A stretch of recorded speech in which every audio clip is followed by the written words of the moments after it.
Webinaire du regroupement des aveugles et amblyopes du Québec sur l'accessibilité des électroménagers. Nous entendrons en première partie Mme Laurence Lapointe, spécialiste en réadaptation en déficience visuelle au CIS de la Montérégie Centre, Institut Nazareth et Louis Braille. Bon, mais bonjour, ça me fait plaisir aujourd'hui de vous présenter en fait des résultats du sondage sur l'intervention et l'adaptation des électroménagers aux usagers ayant une déficience visuelle. Donc, c'est un sondage qui était destiné aux intervenants œuvrant auprès de la clientèle ayant une déficience visuelle. Puis, ça servait à connaître ce que les intervenants faisaient ou connaissaient sur le sujet de l'adaptation des électroménagers pour la clientèle ayant une déficience visuelle. Alors, allons-y avec les résultats.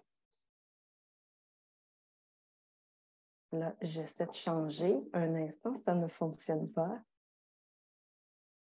Ah, voilà.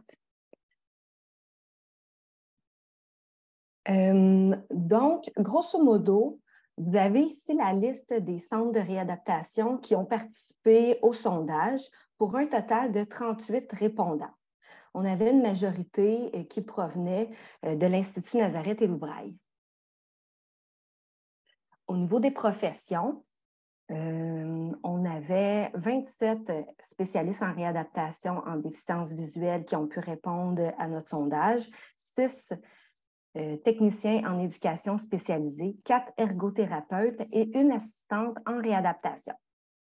La moyenne d'années de service que les répondants avaient était de 12,4 années d'ancienneté pour une étendue allant de 1 mois jusqu'à 43 ans, quand même pas rien.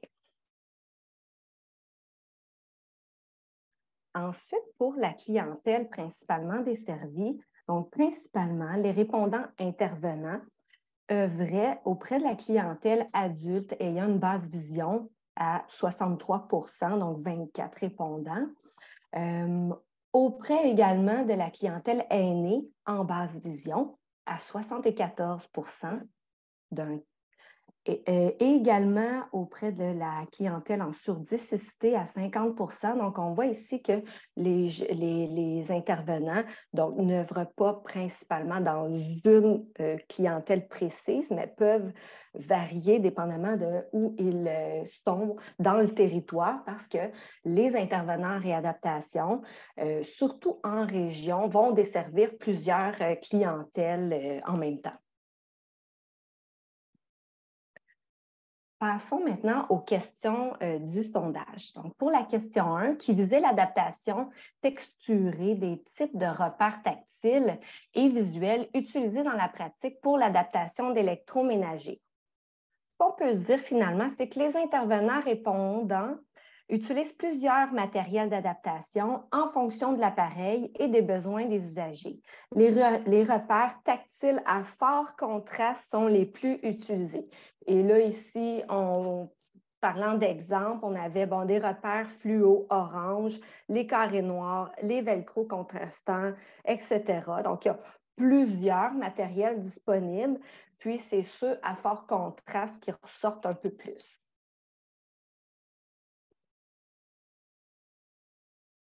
Pour notre question 2, qui visait la confection d'aides-mémoire en format agrandi. Donc, un peu les questions, comment ils étaient posées, c'est est-ce que justement vous utilisez, est-ce que vous fabriquez du matériel? C'est un peu ça le but derrière cette question 2, confection d'aide-mémoire en format agrandi, du panneau d'affichage comme guide de référence à l'usager.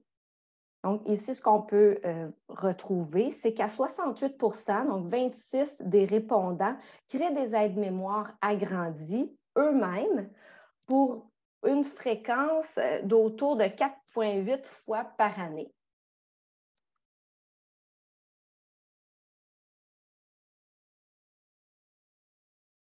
Toujours dans notre question 2, est-ce que pour la confection d'aides-mémoire de type carte tactile maintenant ou guide tactile 3D ou braille ou tout autre, du panneau d'affichage comme guide de référence à l'usager? Seulement 18 donc 7 répondants, créent eux-mêmes des outils de ce type-là à une fréquence de 2,7 fois par année, des cartes tactiles, dans le fond, qui sont créées ou braille, ou 3D, ou autres, là, si on se rappelle bien. Puis, à l'inverse, dans le fond, on pourrait dire que 82 ne confectionnent aucune de ces cartes tactiles-là et donc n'utilisent pas ce type d'aide mémoire-là pour adapter le panneau d'affichage des électroménagers des usagers auxquels ils interviennent. Dans notre question 3, qui visait dans votre organisation, avez-vous accès à un département ou à un service d'impression? Puis, à une sous-question 3, finalement, si oui, ce département offre-t-il un service d'impression personnalisé de type de carte 3D ou d'impression relief ou carte plastifiée? Ici, dans le fond, on voulait savoir, est-ce que vous avez dans votre organisation un service d'impression? Puis si oui, est-ce que ce service d'impression-là possède un département, finalement, de cartes tactiles, ou de cartes 3D, pardon? Et donc, 59 soit 22 répondants, ont accès à un service d'impression dans leurs organisations et 12 de ces 22-là, donc à peu près la moitié, ont accès à une impression de carte 3D pour les électroménagers. Puis, il y avait un commentaire. C'est ce qu'on peut lire là, approximativement dans l'acétate que je vous présente. Les répondants notent que les services d'impression ont de longs délais ou l'offre de service est peu connue.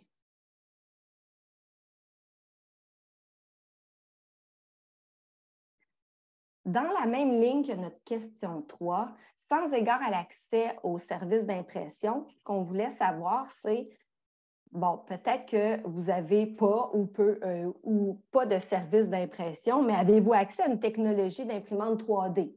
Donc, peu importe où, que ça se trouve dans l'organisation ou ailleurs. Ici, 29 11 répondants ont pu dire qu'ils ont accès, mais seulement 3 envisageaient réellement cette option. Donc, ça se ressemble un peu à l'autre question. Maintenant, pour notre question 5. Connaissez-vous les applications accessibles à la déficience visuelle, mode grossissement et ou sonore, pouvant être utilisées pour adapter les appareils électroménagers?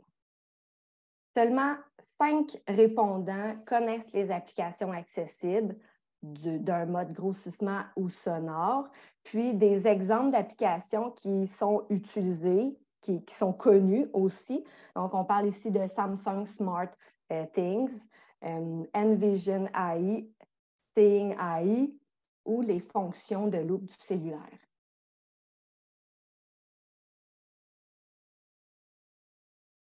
Maintenant, en 6, adaptez-vous le manuel d'utilisation du fabricant des électroménagers.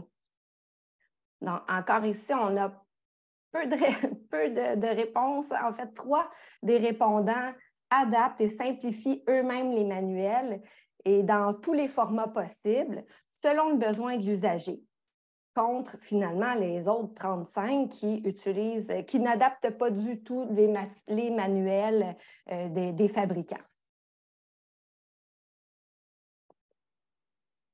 En 7, possédez-vous, vous ou votre organisation, un guide des meilleures pratiques ou des meilleures adaptations ou bien un guide d'achat au niveau des électroménagers destiné aux personnes ayant une déficience visuelle? Donc ici, 33 personnes, donc 89 des répondants ne possèdent pas de guide d'adaptation des électroménagers. Donc pour ceux qui en ont, par contre, ceux qu'ils utilisent, c'est le Cuisiner avec aisance de l'Institut Nazareth et Loubraille, des documents maison. Une personne avait un document maison et des cahiers ou le cahier d'identification. Donc, sachez que le Cuisiner avec aisance date de 1993. Il y a une section à l'intérieur, une section étiquetage et identification des appareils. Il y a une section achat de matériel, mais il vise des recommandations d'usage et c'est non spécifique à l'achat d'électroménager. Et le cahier d'identification, lui, date des années 90 également. Poursuivons avec la 8. À votre connaissance, les pavés tactiles des appareils électroménagers représentent-ils un enjeu au niveau des adaptations? Donc, on voulait savoir, dans le fond, eux, ce qu'ils pensaient de cet enjeu-là. Est-ce qu'il s'agit d'un enjeu? Donc, 32 personnes, 86 des répondants notent l'enjeu de l'adaptation des pavés tactiles. Et puis là, on a toutes sortes de commentaires, explications par rapport aux enjeux.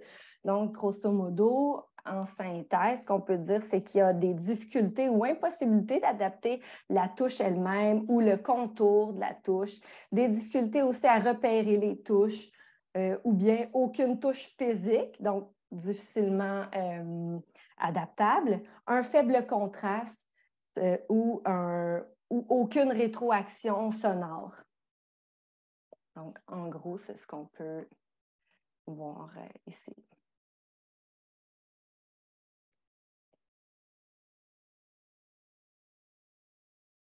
Maintenant, à notre question 9. À votre connaissance, la technologie connectée, exemple des applications connectées à un autre appareil, c'est ce qu'on cherchait ici à savoir, représente-t-il un enjeu au niveau des adaptations pour la clientèle en déficience visuelle?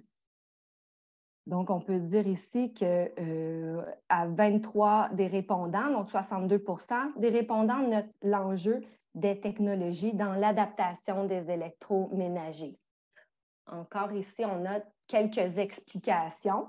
Et en synthèse, on peut en dire qu'il y a la compatibilité des applications avec les synthèses des appareils qui est problématique. Donc, la complexité des applications eux-mêmes.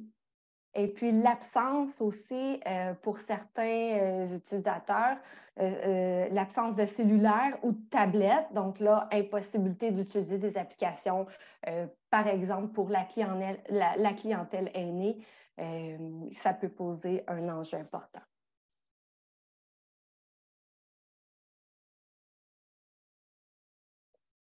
En question 10, parmi les types d'appareils ci-dessous, lesquels pourraient représenter un défi d'accessibilité? Donc, les types d'appareils qu'on a listés ici, on parle de réfrigérateur, laveuse, sécheuse, four conventionnel, plaque de cuisson, four grille-pain de comptoir, lave-vaisselle, micro-ondes ou autres. Donc, au niveau des types d'appareils pour les défis d'accessibilité, à 76 c'est le four conventionnel qui est ressorti ayant un défi d'accessibilité plus important. Ensuite, on retrouve la laveuse sécheuse à 73 les plaques de cuisson à 70 le lave-vaisselle également à 62 Donc, c'est les principaux. L'explication aussi, on avait des petites explications par rapport aux défis. Donc, encore là, on répète un peu les autres. L'absence de boutons physiques, des commandes tactiles ou de ronds de cuisson difficiles à distinguer. Appareils de plus en plus complexes, touches à effleurement aussi complexes et affichage numérique. Difficile.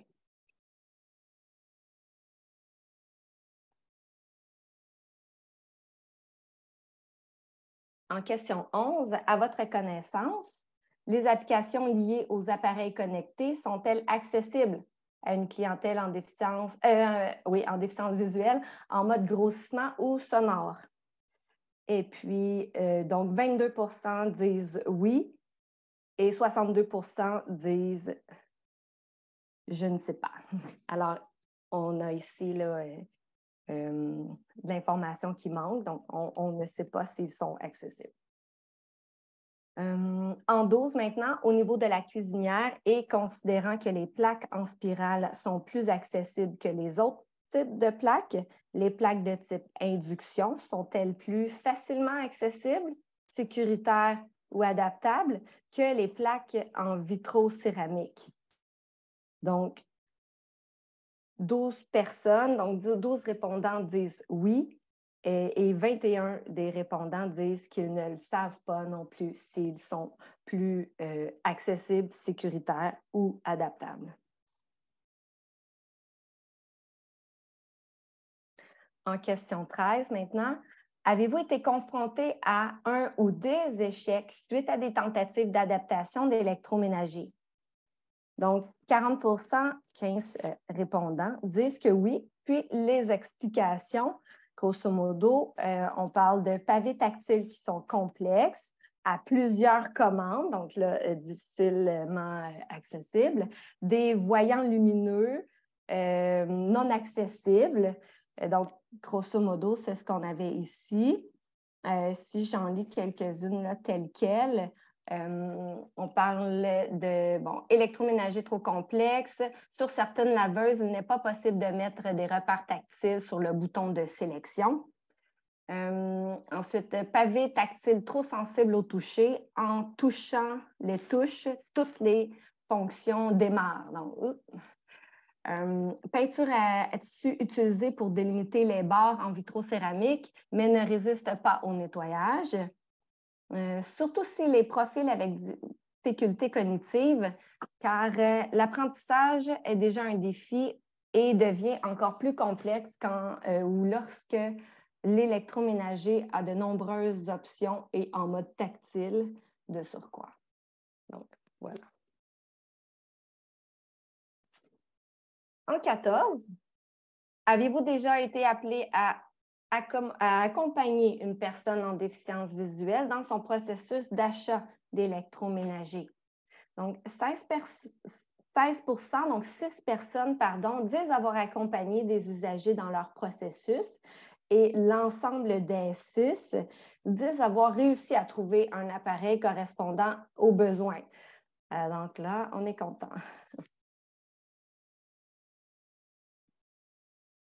En 15, à votre connaissance, dans le processus d'achat d'un électroménager, est-ce que le coût de l'appareil est un facteur plus important que son accessibilité? Ce qui pourrait faire en sorte qu'un usager achète un appareil qui convient moins à ses besoins, évidemment en raison du prix de l'appareil.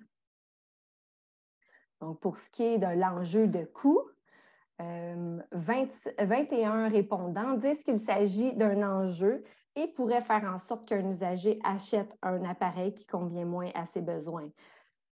C'est quand même, ça pourrait être problématique. 11 personnes ont dit qu'elles ne le savaient pas.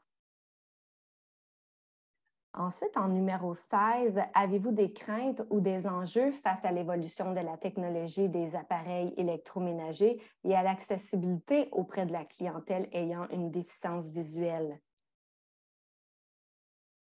Donc, ici, on a 29 répondants qui disent oui, qu'ils ont des craintes face ils ont des craintes ou des enjeux face à l'évolution des technologies. Et on a des explications à l'autre diapo. Voilà. Donc, en gros, alors, il s'agit de la technologie qui est limitant pour l'accessibilité et le choix. Donc, plus c'est technologique, plus l'accessibilité diminue et le choix aussi en termes de matériel accessible est plus limité. La clientèle âgée ou vulnérable et sans contact avec la technologie aussi, a peu de contact, donc problématique ici. Les touches à effleurement sont aussi une crainte et un enjeu. Les écrans numériques ou digital sans rétroaction sonore demeurent un enjeu. Le manque de temps professionnel ou de guide de guide mis à jour représente un défi. Des plaques de cuisson difficilement adaptées, les multiples fonctions des appareils, les roulettes de minuterie, vous savez, un peu comme le micro-ondes qu'on doit tourner pour avoir accès au temps. Donc, si on n'a pas accès à l'écran qui nous indique le temps, ben, on est un peu pris là, avec notre roulette sans accessibilité. L'enjeu de sécurité est important, évidemment, là, si on parle d'un électroménager qui est non accessible. Dans les explications, il y en a plusieurs et ça continue, là, la liste est très longue. Si j'en lis tel quel, le toucher pourra être moins utilisé en raison des écrans tactiles. Fonction très visuelle et peu d'indices tactiles. Multiplication des fonctions et celles-ci sont en mode tactile, souvent à contraste très faible, pour faire plus chic. Oui, pour la clientèle vieillissante qui n'est pas à l'aide avec la technologie, en tout cas pas tous. Pour les plus jeunes, ce sera que du positif. Bon, ben, très bien, un peu de positif ici. Alors voilà. Et on a aussi des raisons de pourquoi, en fait, parce que dans nos questions, on demandait quelles sont les craintes, si oui, quelles sont les craintes et pourquoi ça demeure une crainte. Donc, si j'en lis tel quel, ça revient un peu à ce que j'ai résumé tout à l'heure. Donc, c'est des commandes tactiles, des ronds de cuisson difficiles à distinguer, des commandes plus complexes, des besoins d'adaptation pour la majorité de ces appareils, commandes plus petites, plusieurs fonctions à identifier, localiser les plaques de cuisson, adaptation des touches à effleurement, plusieurs boutons et cadrans touches tactiles, affichage numérique, etc. En question 17, on demandait dans le fond aux intervenants s'ils acceptaient de faire partie d'une future recherche de l'Institut Nazareth-El-Oubraï en lien avec l'adaptation des électroménagers. Donc, 20 personnes de répondants accepteraient de participer à un projet de recherche qui est tout à fait intéressant ici. Et puis, on a des commentaires de bonne idée. Je crois qu'un projet pour promouvoir ce type d'appareil, pour promouvoir le type d'appareil d'électroménager optimal pour les gens en déficience visuelle est une bonne idée. Et voilà.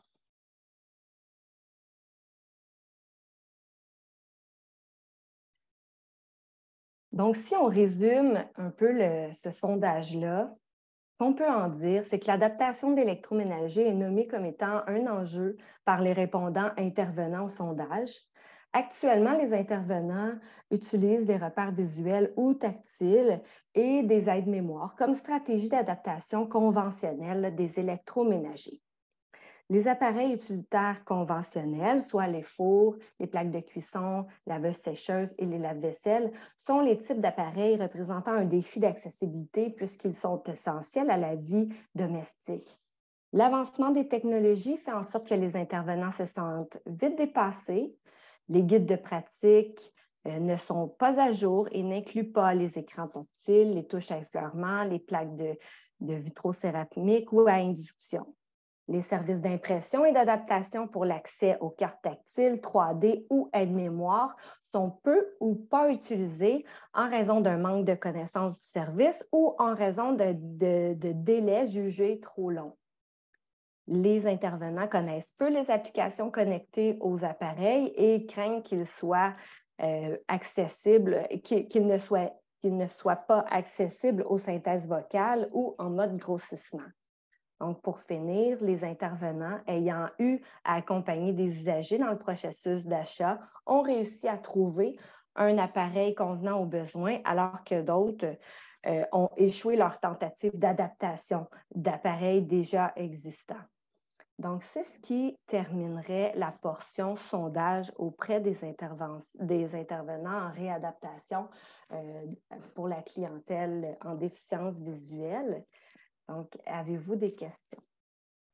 Oui, merci beaucoup, Laurence. J'ai quelques questions qui sont rentrées. Je vous rappelle, si vous n'avez pas encore envoyé votre question, on en a encore pour un 4 minutes de questions.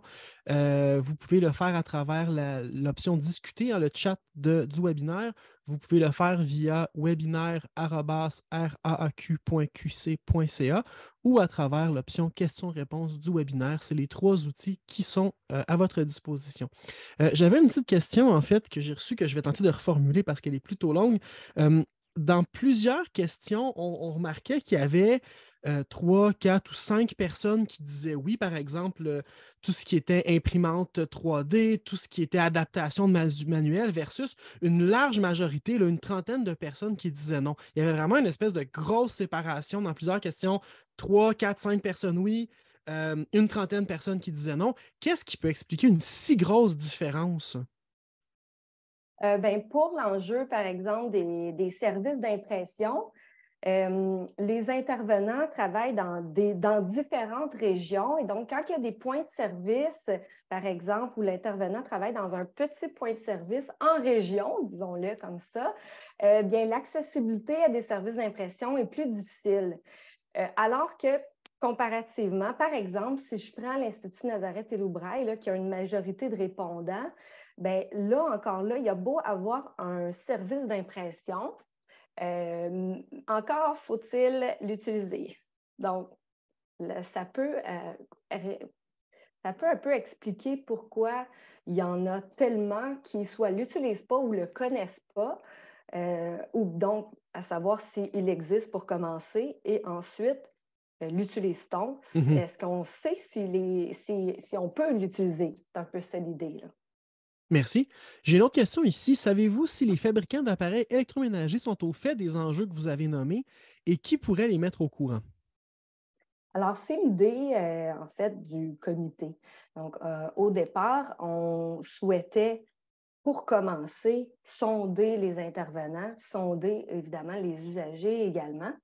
Et puis par la suite, là, l'objectif, ce sera justement de se rasseoir puis de se poser des questions sur qu'est-ce qu'on en fait finalement de ces enjeux-là qui ont été nommés, puis des problématiques là, liées à leurs appareils que ces producteurs d'électroménagers fabriquent. Merci. Dernière question, une personne qui trouvait bien intéressante l'idée de l'imprimante 3D, mais c'est quelque chose qui n'est pas nécessairement extrêmement connu. Est-ce que vous pouvez en parler un peu de à quoi ça peut servir l'impression 3D en réadaptation, notamment en adaptation d'électroménager? Oui, bien, on est toujours dans un peu la carte tactile, hein? Donc, quel serait le chemin, par exemple, pour se rendre à mon bouton? Hein? Donc, si je prends, par exemple, les fours à commande ultra complexes, exemple de type induction, où là, on doit passer par une touche pour se rendre à une autre. Comme c'est toutes des touches à effleurement, on doit se créer presque un chemin pour se rendre au fameux bouton, par exemple, juste de régler la température. C'est très général et basique, mon exemple, mais c'est l'idée derrière. Donc, c'est l'impression 3D. Ça pourrait, par exemple, être une carte qu'on soit place par-dessus le panneau d'affichage et là, on peut y tracer finalement le chemin pour se rendre à nos touches. Et donc, ça, c'est la première idée qui me vient en tête, mais l'idée, dans le fond, du système d'imprimante 3D, c'est qu'on peut aussi confectionner nos électroménagers en minuscules. On peut tout faire, en fait, aujourd'hui avec l'imprimante 3D et c'est vrai que c'est quelque chose qui est peu utilisé, puis sous-utilisé. Puis qu'est-ce qu'on pourrait en faire, finalement? Tout ça est à expérimenter. Puis, et c'est de là aussi la question de est-ce que c'est quelque chose qui est utilisé? Si les intervenants, on s'était rendu compte que la plupart, finalement, utilisent une imprimante 3D parce que c'est de plus en plus accessible aussi, l'impression en 3 dimensions. Maintenant, on en a dans nos salons personnels, puis on se fabrique là, comme ça. Il y a des plans un peu partout sur le web d'impression pour ces imprimantes-là. Donc, c'est de plus en plus accessible, mais on se rend compte que c'est peu utilisé et c'est l'idée derrière. Puis maintenant, les services d'impression comme de médias substituts, mais certains possèdent aussi ces imprimantes-là et pourraient être d'un grand soutien pour nous aider les intervenants et ensuite les usagers par le même fait à créer là, des cartes qui seraient intéressantes pour adapter. Là, je ne sais pas si j'ai bien répondu à la question, là. Je pense que oui. Je pense que ça OK. fait le tour, effectivement. Je OK. vois le temps qui file. Je suis désolé, on ne pourra pas Oui. poser toutes les questions. On va essayer de vous répondre par courriel, ceux qu'on n'a pas pu, on n'a pas pu apporter une réponse maintenant parce que c'est le temps de passer à Mme Marie-Lie Roger, qui est une chercheuse que le RAC embauche pour faire des petits projets de recherche comme celui-là. Quoique à la grosseur des documents qu'elle nous a produits, on pourrait parler de gros projets de recherche. Donc, Marie-Lie, je te passe la parole. Oui, merci. Je vais partager mon écran moi aussi.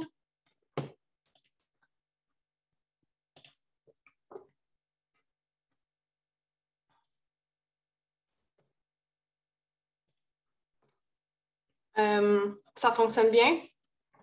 Oui, tout est beau de mon côté. OK. Bien, bonjour tout le monde. Je vais poursuivre la présentation là, sur l'état de la situation de l'accessibilité des appareils électroménagers.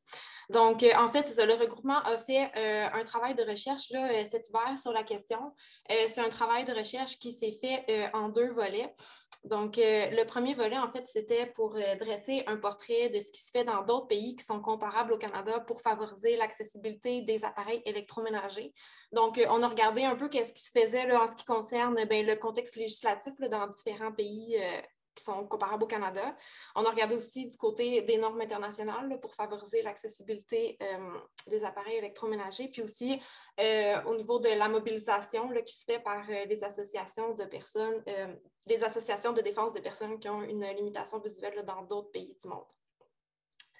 Ça, c'était le premier volet. Puis le deuxième volet, c'était de mener une consultation auprès des personnes qui ont une limitation visuelle pour mieux comprendre leur expérience en lien avec l'utilisation des appareils électroménagers. Donc, mon objectif pour cette deuxième partie-là du webinaire, c'est d'une part de vous présenter des éléments de contexte là, de manière très, très générale là, sur les enjeux d'accessibilité dans l'industrie des appareils électroménagers pour qu'on puisse bien se situer par rapport à ces enjeux-là pour la suite de la présentation.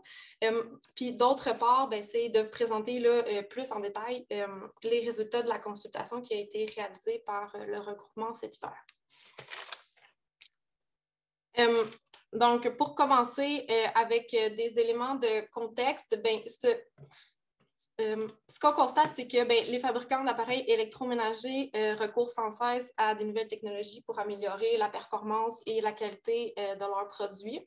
Mais par contre, les besoins des personnes qui ont un handicap là, de manière générale, puis des personnes qui ont une limitation visuelle en particulier, sont rarement pris en considération au moment de la conception de ces produits. Donc, ce qu'on a pu voir dans les dernières années, c'est que les repères tactiles, là, comme les boutons à cran, les interrupteurs ou les cadrans, ont été peu à peu remplacés par des dispositifs à affichage numérique et des écrans tactiles, des pavés tactiles qui ne sont pas nécessairement accessibles et qui n'ont pas non plus de repères de compensation tactile ou vocale.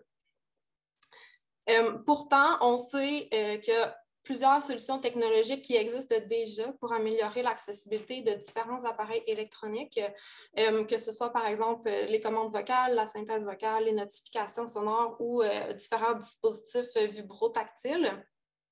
Mais malheureusement, ce qu'on voit, c'est qu'il y a peu de fabricants qui intègrent ces dispositifs-là à leurs produits, ce qui fait en sorte que la vaste majorité des appareils électroménagers qu'on retrouve actuellement en vente sur le marché, ils sont difficilement utilisables par les personnes qui ont une limitation visuelle. Si on regarde très rapidement là, au niveau des exigences légales envers les fabricants là, pour ce qui est de l'accessibilité de leurs produits, le constat, c'est que l'industrie des appareils électroménagers est soumise à aucune exigence légale particulière pour rendre ces produits accessibles aux personnes qui ont une limitation visuelle. Puis ça, malgré le fait que ce sont des appareils qui sont pourtant essentiels à la vie quotidienne des gens. Donc, ce que ça veut dire, c'est que les fabricants d'appareils, en fait, sont tout à fait libres d'intégrer ou pas des dispositifs d'accessibilité dans leurs produits. Donc, malheureusement, s'il n'y a pas un cadre légal qui contraint l'industrie à se conformer à des normes strictes d'accessibilité, ça fait en sorte que les consommateurs qui ont une limitation visuelle, ils restent un peu dépendants là, du bon vouloir des fabricants d'intégrer des solutions d'accessibilité à leurs produits. Puis comme on l'a pu le voir dans les dernières années, les fabricants ont montré assez peu d'intérêt pour répondre aux besoins de ce groupe de consommateurs-là. Donc, voilà. Donc, ça, c'était un peu pour les éléments sur le contexte actuel. Maintenant, si on regarde les résultats de la consultation qui a été faite par le regroupement, donc c'est une consultation qui a été réalisée en janvier-février 2023. Donc, on a eu 113 répondants. L'objectif de la consultation, c'était de documenter l'expérience des personnes qui ont une limitation visuelle par rapport à l'achat, à l'adaptation puis à l'utilisation de leurs appareils électroménagers. La consultation concernait autant les petits appareils électroménagers comme des grille-pains ou les fours à micro-ondes que des gros appareils électroménagers comme la cuisinière ou la laveuse-sécheuse. Pour ce qui concerne l'expérience d'achat d'un appareil, donc on a 91 % des répondants qui sont d'avis que l'offre d'appareils électroménagers sur le marché actuellement ne répond pas aux besoins des personnes qui ont une limitation visuelle. Donc, c'est presque la totalité, en fait, des répondants qui voient un enjeu là, à ce niveau-là. Il y a plusieurs obstacles qui ont été identifiés par les répondants là, pour l'achat d'un appareil. Donc, l'obstacle le plus important, c'est évidemment le manque de choix parce que les appareils qui avaient des repères physiques là, ou tactiles ont été peu à peu remplacés par des appareils avec des écrans tactiles ou des touches à effleurement. Donc, ce qui fait en sorte que le choix d'appareils accessibles sur le marché est actuellement très, très limité. Un autre obstacle qui a été nommé, c'est le manque d'informations techniques. En fait, c'est le manque d'informations sur les différentes fonctionnalités et dispositifs d'accessibilité de différents types d'appareils, ce qui fait en sorte que c'est difficile d'avoir accès à ces informations-là pour s'assurer que tel ou tel appareil répond adéquatement aux besoins de la personne.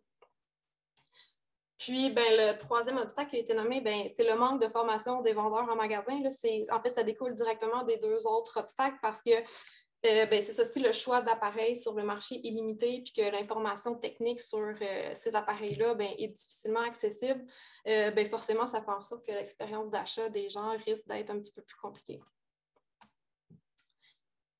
Ensuite, on a demandé aux répondants s'ils avaient demandé du soutien à leur centre de réadaptation pour l'achat d'un de leurs appareils électroménagers. En fait, on a très peu de répondants qui ont fait appel à leur centre de réadaptation pour l'achat. On a 12,5 % des répondants.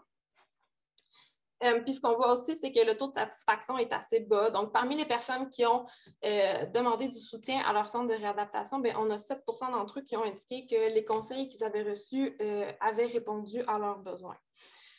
Ce qui revient le plus souvent là, dans les réponses des répondants, c'est surtout les délais pour obtenir des services là, qui sont assez longs. Plus aussi le fait que les centres de réadaptation ne sont pas nécessairement suffisamment outillés pour répondre à ce genre de demandes-là, puis surtout quand il s'agit de nouvelles technologies. Pour ce qui est de l'adaptation technique des appareils, donc on a 89 % des répondants qui ont eu recours à des adaptations techniques pour rendre leurs appareils électroménagers plus accessibles et plus faciles d'utilisation. Donc, c'est presque la totalité des répondants. Les adaptations qui ont été réalisées, ça dépend évidemment de la condition visuelle de la personne puis du type d'appareil qu'elle utilise. Mais les adaptations qui ont été les plus courantes pour les répondants, c'est d'abord l'ajout de repères tactiles là, comme des autocollants en relief ou des étiquettes en braille. Et aussi l'ajout de repères visuels là, comme des autocollants avec des couleurs contrastantes. Ici, on voit qu'il y a une proportion un petit peu plus importante de répondants qui ont demandé du soutien à leur centre de réadaptation pour l'adaptation technique d'un appareil électroménager. Donc, on a 31,5 % des répondants. Le taux de satisfaction est un peu plus élevé, même s'il reste quand même assez bas. Là. Donc, on a 51 % des répondants qui ont indiqué que le soutien qu'ils avaient reçu pour l'adaptation technique d'un de leurs appareils a répondu à leurs besoins. Encore une fois, c'est la question des délais là, qui est le principal motif d'insatisfaction là, parce que c'est des délais qui peuvent aller jusqu'à plusieurs mois. Et puis, on peut comprendre facilement la frustration des gens parce que si une personne achète un nouvel appareil électroménager, puis à plus forte raison, s'il s'agit d'un appareil qui est essentiel, qui est aussi essentiel à la vie quotidienne qu'une cuisinière, par exemple, on peut comprendre que la personne elle veut être en mesure de l'utiliser rapidement, puis pas de devoir attendre là, plusieurs mois avant de pouvoir utiliser son appareil.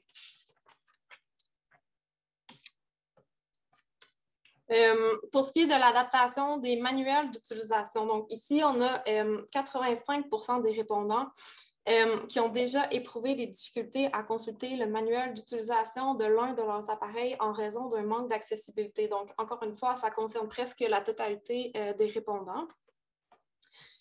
La situation, en fait, c'est que les manuels d'utilisation qui sont publiés par les fabricants, ils ne sont pas nécessairement toujours accessibles. Donc, des fois, ils sont disponibles en version papier seulement et les versions électroniques, quant à elles, ne sont pas nécessairement toujours accessibles. Puis, notamment quand il y a des images dedans. Donc, le fait que les manuels ne soient pas accessible ou utilisable par les personnes, ça fait en sorte que ça peut entraîner une utilisation qui est non sécuritaire de l'appareil. Et puis, évidemment, ça peut entraîner un risque d'incident pour les personnes. Par contre, ici, on voit aussi qu'il y a seulement 11% des répondants qui ont demandé du soutien à leur centre de réadaptation pour l'adaptation d'un de leurs manuels d'utilisation. Il y a beaucoup de répondants qui nous ont mentionné qu'ils ne savaient tout simplement pas que leur centre pouvait leur donner ce genre de soutien-là. Puis parmi les personnes qui ont demandé du soutien à leur centre de réadaptation, on a 50%, donc la moitié là, de ces personnes-là, qui nous ont indiqué que le soutien qu'ils avaient reçu a répondu à leurs besoins. Puis encore une fois, là, le principal motif d'insatisfaction, c'est les délais de service.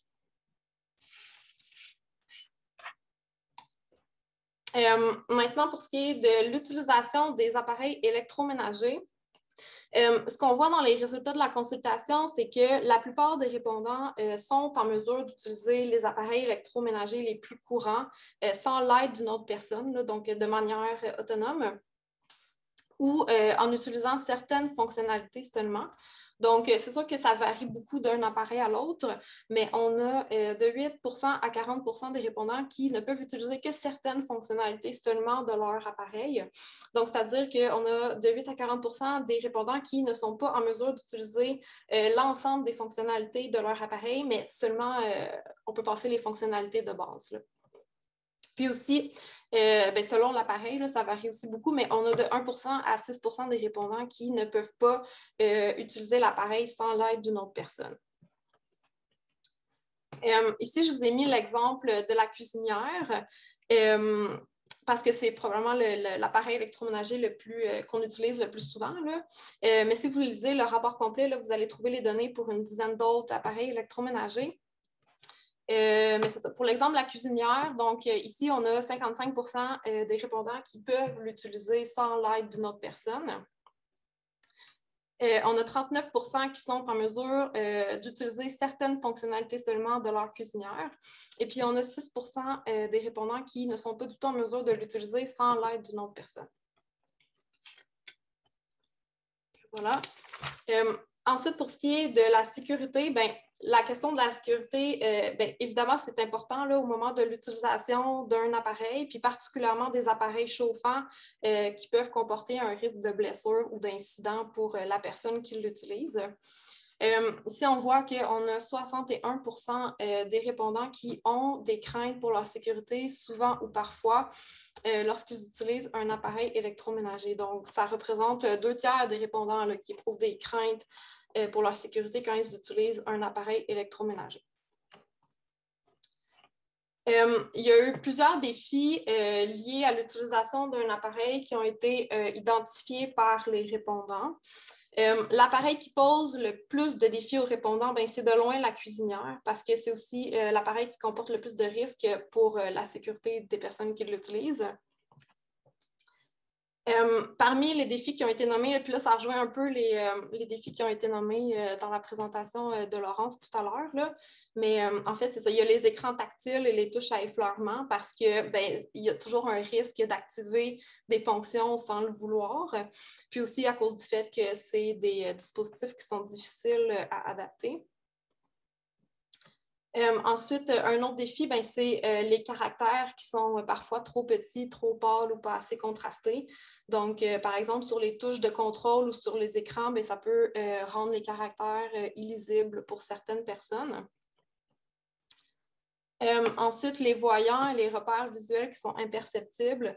Ça, c'est par exemple les voyants lumineux là, sur une cuisinière, par exemple, qui indiquent l'état de fonctionnement de l'appareil. Donc, ça peut être imperceptible pour certaines personnes. Les commandes qui sont éloignées. Donc, sur certains appareils, comme sur les cuisinières, par exemple, les boutons de commande sont situés tout au fond de l'appareil. Donc, ça peut les rendre difficilement lisibles aussi pour certaines personnes. Ensuite, l'absence de repères tactiles. Donc, c'est surtout en fait sur les nouveaux modèles de cuisinières là, qui ont des plaques en vitrocéramique là, plutôt que des serpentins. Donc, les ronds, les ronds chauffants là, sont difficilement repérables. Un autre défi aussi qui a été nommé, c'est l'absence de repères sonores. Donc, il y a encore peu d'appareils électroménagers qui sont munis de repères sonores pour compenser l'absence de repères tactiles. Puis aussi, finalement, le dernier défi qui a été nommé, c'est la complexité croissante des appareils. C'est le fait que les appareils comportent toujours de plus en plus de fonctionnalités, de plus en plus compliquées, qui fait que ça complexifie l'utilisation de l'appareil. Pour ce qui est du soutien offert par le Centre de réadaptation pour l'utilisation d'un appareil, ici encore, on a assez peu de répondants qui ont demandé du soutien à leur centre de réadaptation pour l'utilisation d'un appareil. On a 13% des répondants. Les demandes qui ont été faites concernaient principalement la cuisinière. Et puis, c'est des demandes qui visaient surtout à aider la personne à se familiariser avec l'utilisation de leur appareil et aussi pour faire toute la configuration là, de l'appareil. Le taux de satisfaction est encore assez bas, donc on a 28,5% des répondants qui ont indiqué que le soutien qu'ils avaient reçu pour l'utilisation de leur appareil a répondu à leurs besoins. Donc, encore une fois, c'est redondant, mais ce qui pose vraiment problème, c'est la question des délais là, qui sont irraisonnables là, pour les répondants. Puis, on a aussi certains répondants là, qui nous ont mentionné dans la consultation que ils avaient tout simplement abandonné leur demande de service parce que c'était trop long, puis qu'ils ont fini par se débrouiller par eux-mêmes ou par demander de l'aide à une autre personne dans leur réseau.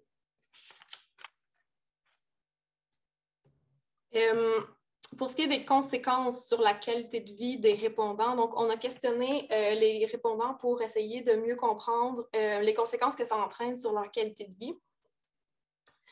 Puis, on a 78% des répondants qui estiment que le manque d'accessibilité des appareils électroménagers a un impact négatif sur leur qualité de vie. Donc, c'est une proportion qui est quand même significative. Il y a plusieurs conséquences qui ont été nommées par les répondants. Je vous en montre 3 ici, les 3 principales. Donc, la première conséquence, c'est un sentiment d'insécurité parce que les appareils ne sont pas nécessairement conçus pour garantir une utilisation sécuritaire par une personne qui a une limitation visuelle. Puis si on ajoute à ça les difficultés des répondants pour avoir des adaptations techniques de leur appareil, ça engendre un sentiment d'insécurité au moment d'utiliser l'appareil.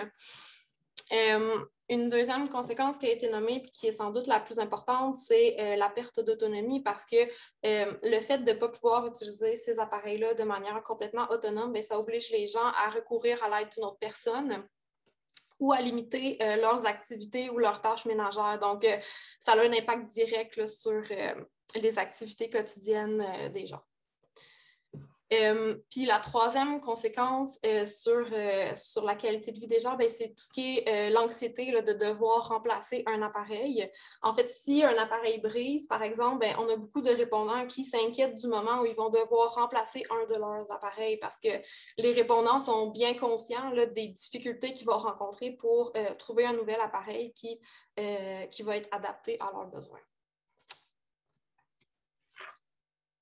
Donc, pour terminer, ce qu'on constate dans cette consultation-là, c'est que les besoins des personnes qui ont une limitation visuelle pour l'achat, l'adaptation et l'utilisation des appareils électroménagers sont élevés.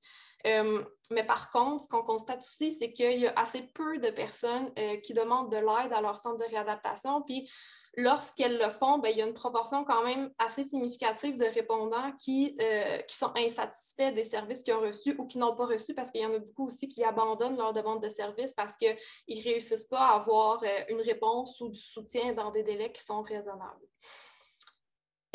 Donc ça, ce que ça met en évidence, c'est le besoin de favoriser un meilleur soutien technique de la part des centres de réadaptation, puis notamment pour accompagner les personnes dans l'achat d'un appareil. Et puis, ça pourrait être, par exemple, en faisant une veille là, sur l'accessibilité des différents appareils qui sont en vente sur le marché, parce que, étant donné que les personnes sont de plus en plus obligées de se tourner vers les nouvelles technologies, ça serait important qu'elles puissent avoir accès à de l'information sur les différents appareils qui sont en vente sur le marché, puis pour savoir si les fonctionnalités de tel ou tel appareil sont accessibles ou peuvent être facilement adaptables.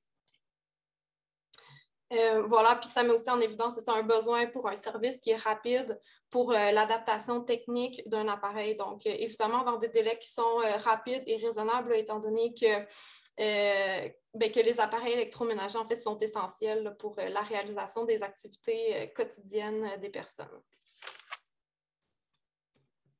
Voilà, donc je vous mets le lien ici. J'imagine que les 2 rapports de recherche vont être disponibles sur le site Internet du regroupement. Donc, je vous invite à aller les consulter, puis surtout le rapport de consultation, parce que vous allez trouver beaucoup de témoignages des répondants qui ont répondu à notre consultation.